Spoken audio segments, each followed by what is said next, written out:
I've always loved the great outdoors, and getting out for a walk in the countryside is one of my favourite things.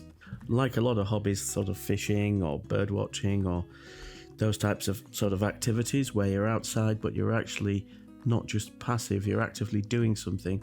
It's a really wonderful balance. I think when you go into the countryside or you go for a walk and you sit down, there's only a sort of finite amount of time that I can sit and look at a view before my brain starts to sort of spiral in on itself and I start thinking about other things like work or whatever.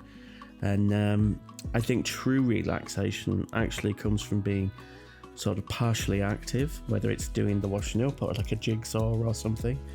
But actually, if you're partially active, then your brain can sort of unspool and it can go into quite a calm sort of place, really.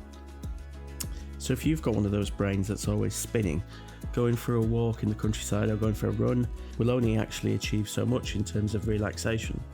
And that's where I think sketching is one of the most powerful tools you can use to really optimize how you see nature and your environment around you. So when I'm out on a walk, I'll often find a spot.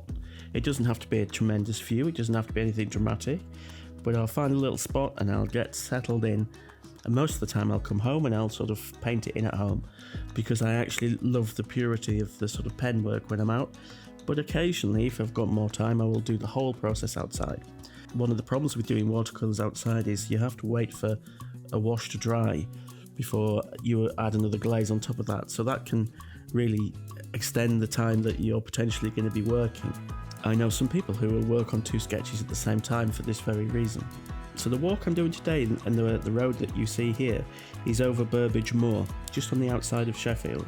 I've done a little bit of research and there is a suggestion that it may be a continuation of another Roman road near Hatherswich, which is further southwest. And that is a length of road that sort of links 2 places, Brough-on-Noe and the charmingly named village of Chatton. I am not joking. It has some quite significant later history when it was actually a turnpike road. There is a sign up there for Buxton.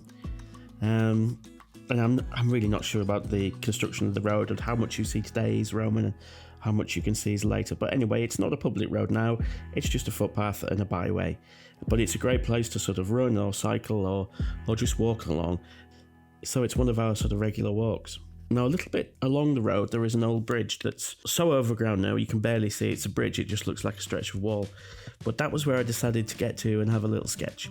This kind of drawing, really, you could go to town and you could replicate exactly what's there and do it in a sort of anatomical sense, you know. Often when I'm doing sketching outside, I don't want to do that. I just want to catch a sort of essence of the day, really. Often the process of sketching outdoors for me is more about the sitting and the really looking than it is about actually achieving any kind of artwork, you know.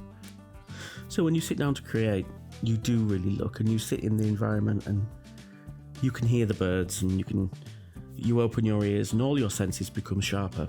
And actually time goes very slowly. You can do a drawing which can take an hour and it can feel like you've been there all day, which is actually quite lovely. And my sketching companion today is Cat the dog. She's a pretty elderly German Shepherd now, and I don't know whether you can see in the video, but she does have a rather lumpy leg and she's not very well. But she's had a really lovely long life, so we're trying to get as many walks in while we can. I love this time of year on the moors, that sort of midsummer where everything feels hot and sort of baked. Of course, if you're doing any kind of sketching and you're by a stream or a river, you have a whole other sort of audio palette, if you know what I mean, of a different soundscape. And that's often one of the things that's the most interesting is how when you open your eyes and you really look, often your other senses open as well. I know this is a bit of a departure for me, but I'd like to do more sketching videos where I'm actually getting out and doing things. I think it would be really lovely to be able to have the time to do that.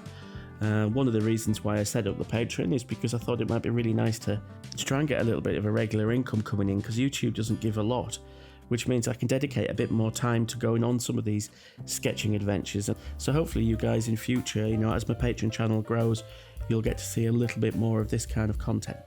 Because it's fun for me to do as well, and it is a change from sort of straight sketching videos or how-to tutorials.